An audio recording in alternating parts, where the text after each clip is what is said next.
Good afternoon. My name is Hadibulai Moshotwa, librarian for Natural and Agricultural Sciences. Today I'll be presenting on self-archive. What are researchers allowed to share? What is self-archiving? Self-archiving, also known as green open access, refers to the practice of sharing scholarly work in an open access repository like GovScholar. You can include your work that have been published in an open access journal and works you have published in a traditional journal. Self-archiving helps in increasing the visibility and maximize the impact of research. Content deposited on institutional repository are journal articles, conference or technical reports, thesis and dissertation, or data sets. Self-archiving is an attractive option if you want to publish your research in a traditional journal, commercial, and still share your work openly after it's been published.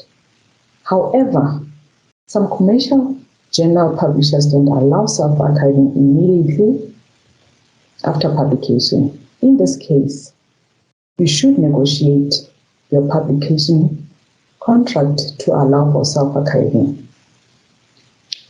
They may have a waiting period or what we call as embargo.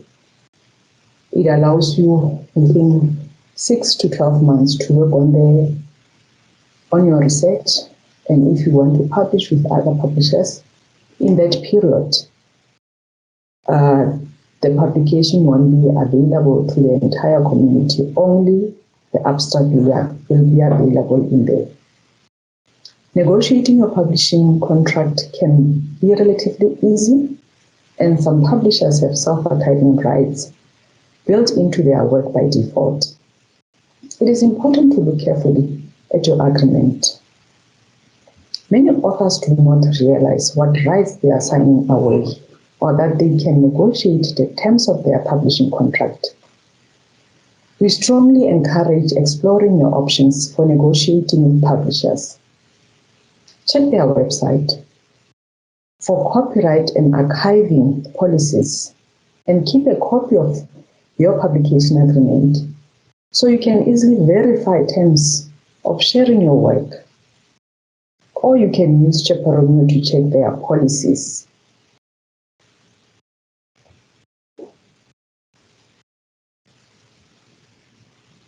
What is Chaperone?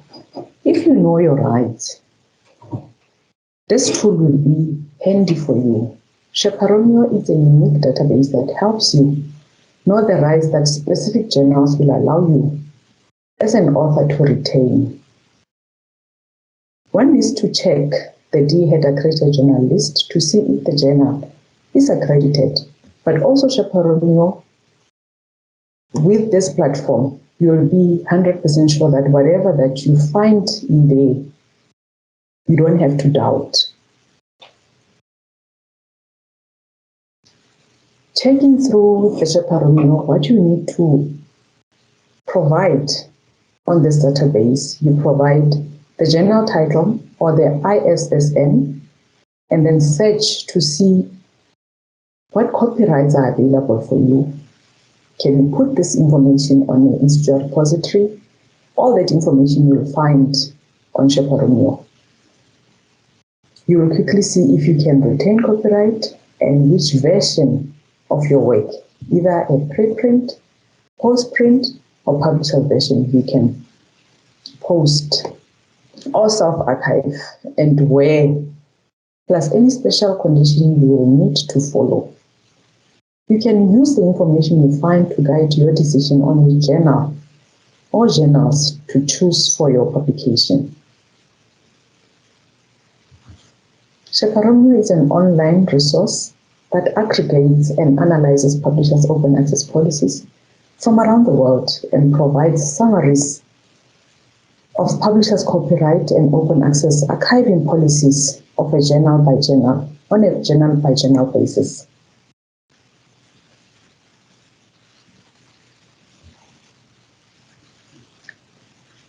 University of the Free State, as I've indicated earlier, that we have GovC Scholar, which is our institutional repository. Within GovC Scholar, we have GovC Journal. And then Acta Structilia is one of the journals that we have from the Department of Natural and Agricultural Sciences.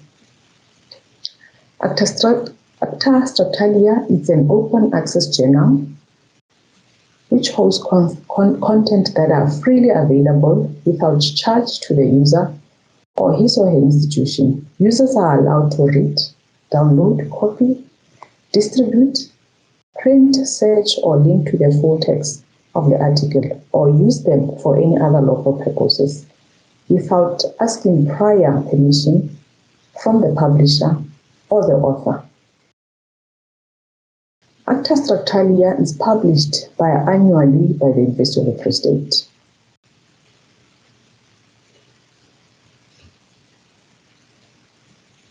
While you are still on Sherpa Romeo, there are a few things that you need to check.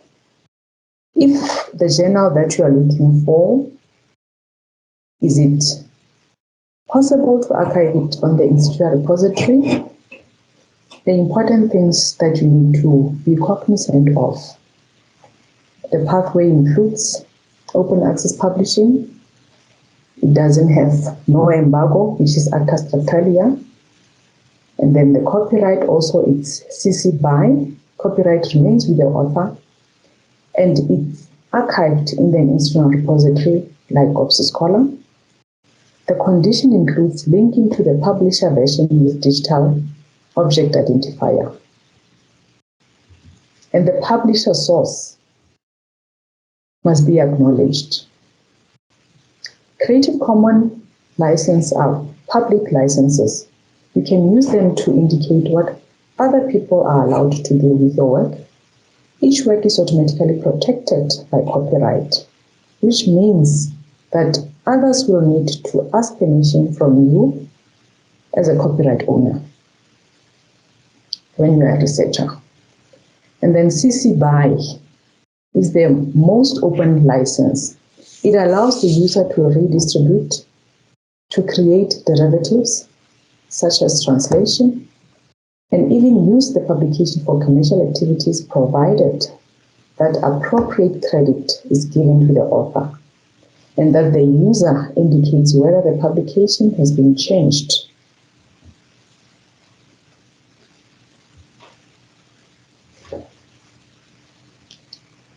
GovC Journal, as I've indicated, Natural and Agricultural Sciences faculty contributed research output which appears in the Acta Structilia, a South African accredited journal for independently adjudicated research articles on any topic in the field of physical and development science.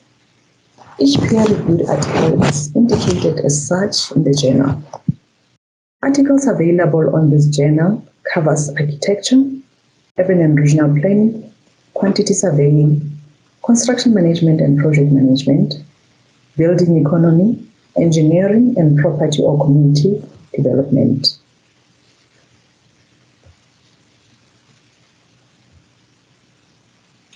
A note on publication versions. The journey that the researcher usually takes. There's a preprint. Is the original submitted manuscript, the author's original submitted manuscript, prior to peer review and publication. It is typically a word processing file. What is postprint? Postprint is the author's final manuscript of the publication, which is submitted to the publisher for publication. If publisher in a peer-reviewed publication, the postprint contains all revisions made during the peer review process. It does not, however, reflect any layout or copy editing done by the publisher. It is typically a word processing file. The publisher's version or a published version is a final version of the work. Produced by the publisher, it is an article or a version that will appear in the journal with copy editing and formatting provided by the publisher. In the digital environment, the publisher version is usually a PDF available through publisher's website or through article databases, like the databases that we have within the university, whereby we make information available to the scholarly community, making sure that they don't struggle when they have to access a particular information on the database, because there are paywalls that sometimes when you are a researcher or a scholar, you are looking for an information or an article, only to find out when you go through the web looking for that, it has paywalls. So the databases that the university subscribes to make it available for all the students, all the researchers, all the lecturers, when they need to compile work for students, they don't have to struggle. They have access to those databases that they need.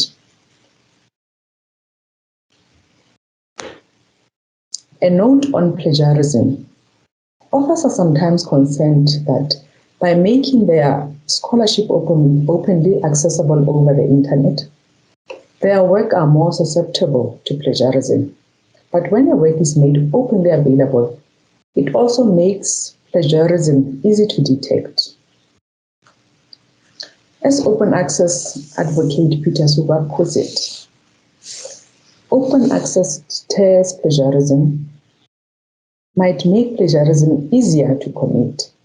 For people trolling for text to cut and paste, but for the same reason, open access makes plagiarism more hazardous to commit. Insofar as open access makes plagiarism easier, it is only for plagiarism from open access sources. But plagiarism from open access sources is the easiest kind to detect.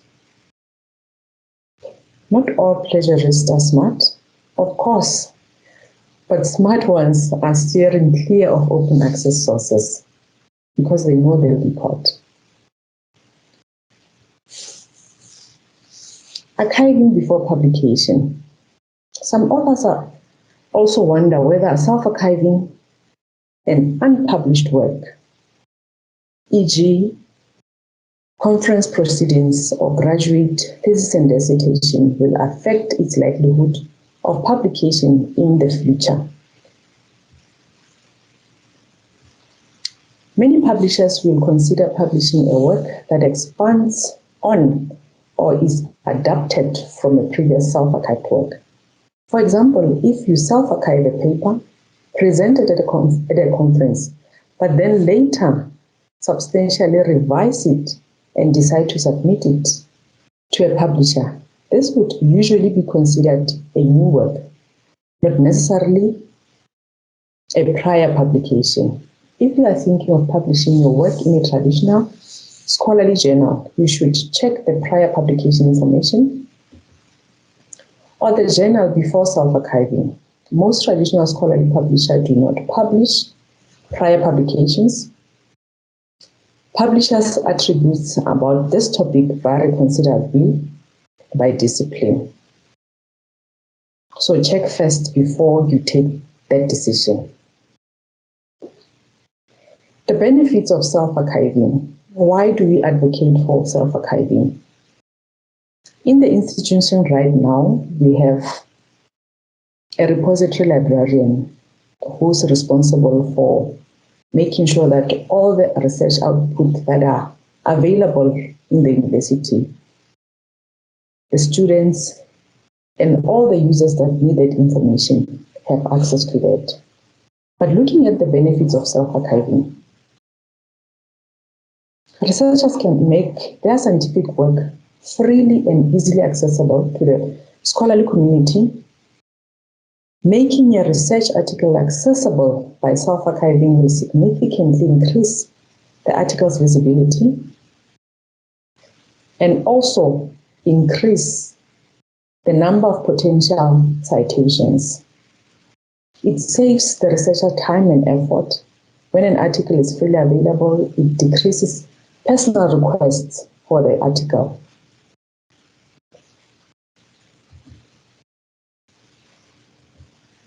Making the world a better place is always worth the effort.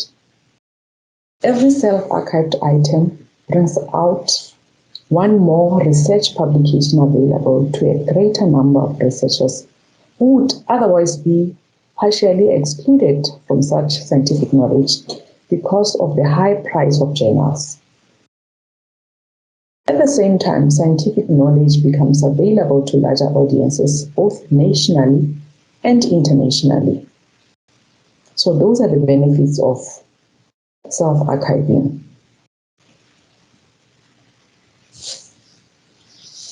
As I've indicated earlier, we are currently only doing mediated submissions. There is no self-submission for research articles as yet. To submit your articles, you can contact our scholarly communications librarian, Mekaulile Khadebe, who can also assist you in determining your publisher's open access and self-archiving policies. So feel free to contact her regarding all your research output that you want to be archived in our institutional repository. Here are some of the links to resources that will help you in your self-archiving journey. You can visit the Shelf Archive, frequently asked questions, Chaperonio, as I've indicated earlier, the Open DOA, which is the Directory of Open Access Repository Services, that provides a quality assured listing of open access repositories around the world. Thank you very much for your time and have a lovely day. Thanks.